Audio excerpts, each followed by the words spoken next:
La troisième partie du grand journal de Radio G à écouter sur l'application Radio Player France. Merci d'être avec nous en ce début d'après-midi. Place maintenant à la semaine israélienne d'Ilan Greitzamer. Bonjour Ilan. Bonjour.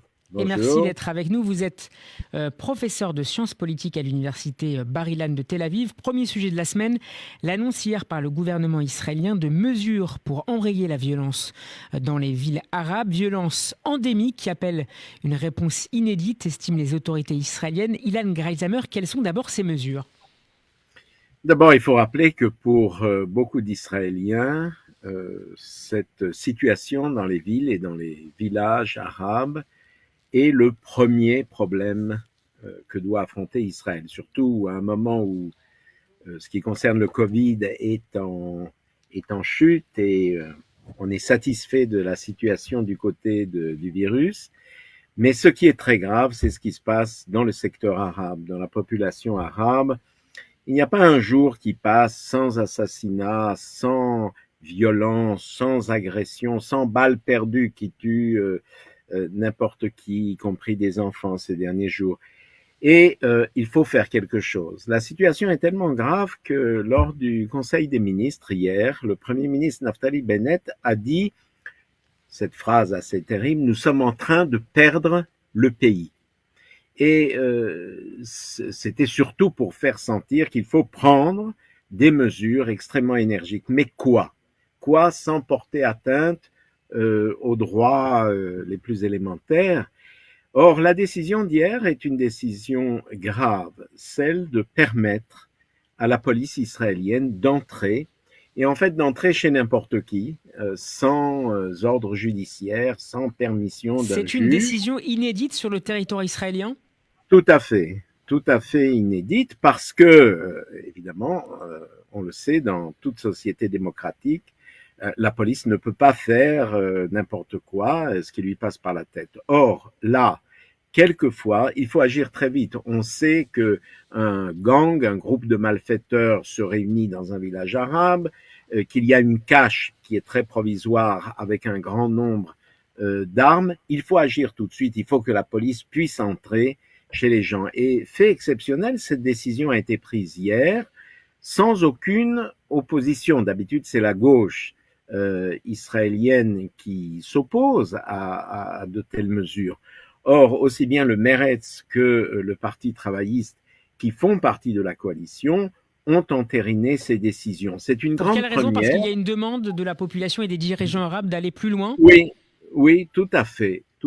Alors, on marche là sur un fil parce que, évidemment, on ne veut pas tomber dans l'intervention du Shin Bet, du Shabak, des services secrets, où certains ont proposé des mesures très extrêmes, comme de mettre en détention administrative des délinquants arabes, alors que c'est comme une avec arme des terroristes palestiniens. C'est un peu exactement. Ça, alors, on n'en est pas là, mais cette décision qui donne finalement les mains libres à la police, tout le monde en Israël, de droite comme de gauche, quelle que soit son opinion politique, est d'accord que ça ne va plus. Et en plus, ça commence à déborder sur la société juive, c'est-à-dire que ces agressions, ces balles perdues heurtent aussi une partie de la population juive et nous sommes tous concernés. C'est vraiment le problème numéro 1, problème de société en Israël aujourd'hui. Problème de société qui est donc passé même devant l'autre urgence, à savoir la gestion de la crise sanitaire. La situation s'améliore néanmoins, Ilan Greitzamer. La quatrième vague de Covid-19 est sur le déclin. Ça se traduit notamment par la baisse du nombre de malades hospitalisés dans un état grave. Pourtant, paradoxe peut-être, le nombre de personnes vaccinées est en chute libre. Comment l'expliquez-vous, Ilan Greitzamer ? Bon, les deux choses sont liées. D'un côté, oui, c'est certain, Israël a battu la quatrième vague du Covid, les chiffres le montrent, les personnes contaminées, les malades graves, il n'y a pas de mort ces derniers jours. Et donc, cette vague a l'air d'être passée. Mais on répète tellement en Israël, et surtout pour des raisons politiques, qu'on a si bien réussi. On a tendance à se relâcher. Que ça a tendance à se relâcher, notamment le fait que il y a encore beaucoup d'Israéliens qui ne sont pas vaccinés, ni première ni deuxième dose, Il y a surtout beaucoup de gens qui devraient prendre la troisième dose pour avoir beaucoup plus d'anticorps. Et ces derniers jours, on répète tellement que, je dirais, entre guillemets, le Covid, c'est fini, que les gens se relâchent. Or, le Covid n'est pas terminé, il ne sera pas terminé, tout le monde le sait, il est possible qu'on doive, dans tous les pays, se faire vacciner au moins une fois par an. Et ce que nous redoutons, c'est qu'à l'hiver, il y ait une cinquième vague qui Parce que les commence. gens se sont moins vaccinés, parce que les températures vont Voilà, baisser, parce que et un aussi on va un peu relâchement moins aérer. général. Absolument, absolument. Il y a un relâchement général, c'est-à-dire que au lieu de mettre le masque, alors on le met sur le menton. Vous connaissez ça très bien. On contrôle le vaccin des gens à l'entrée de là où on doit le contrôler, c'est-à-dire dans les commerces et dans les restaurants et ailleurs, mais on le fait de façon Un petit peu moyenne. aléatoire.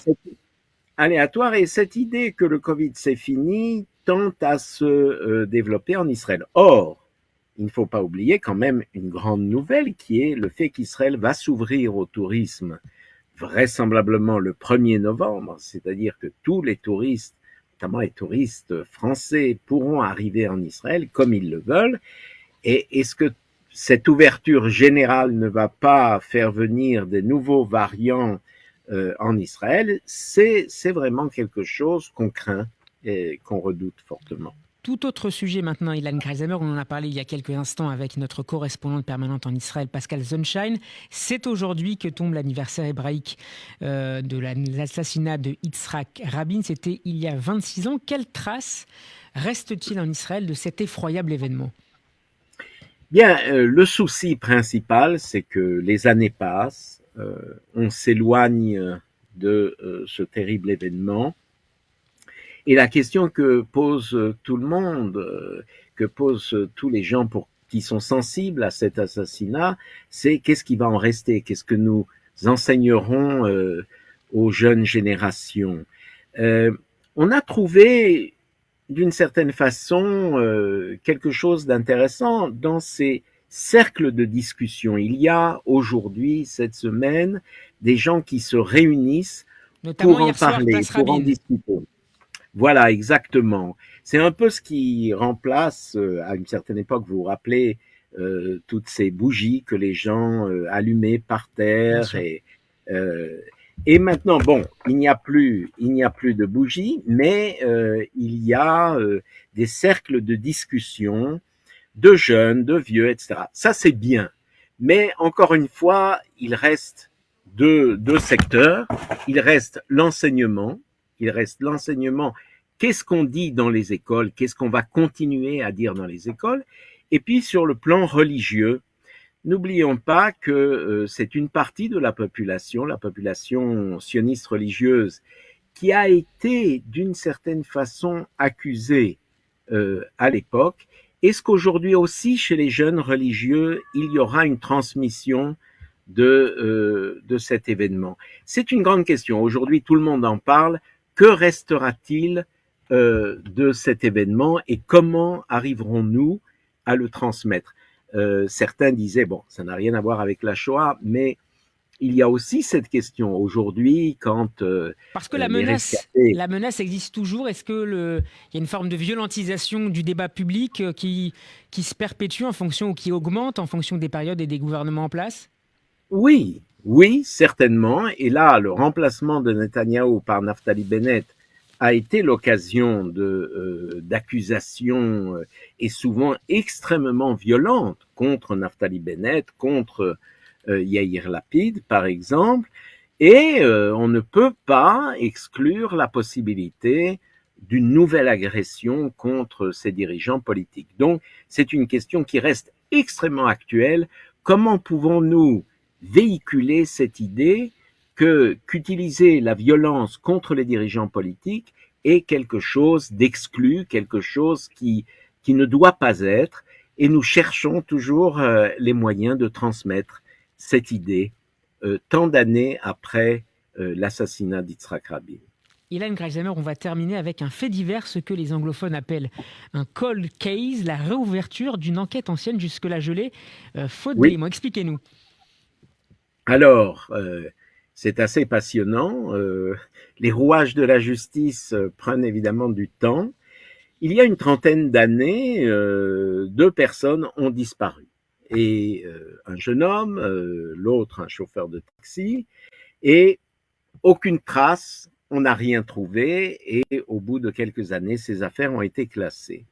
Or, ces derniers jours, l'affaire a ressurgi car on pense avoir trouvé les coupables.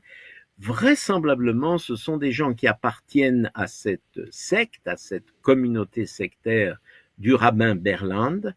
Et curieusement, nous découvrons qu'il y avait en Israël des groupes chargés de la moralité des gens, et en particulier si ces personnes ne se conduisaient pas comme le monde ultra-orthodoxe le demande, eh bien on pouvait aller jusqu'à l'assassinat. Et donc c'est une affaire très grave qui ressurgit aujourd'hui.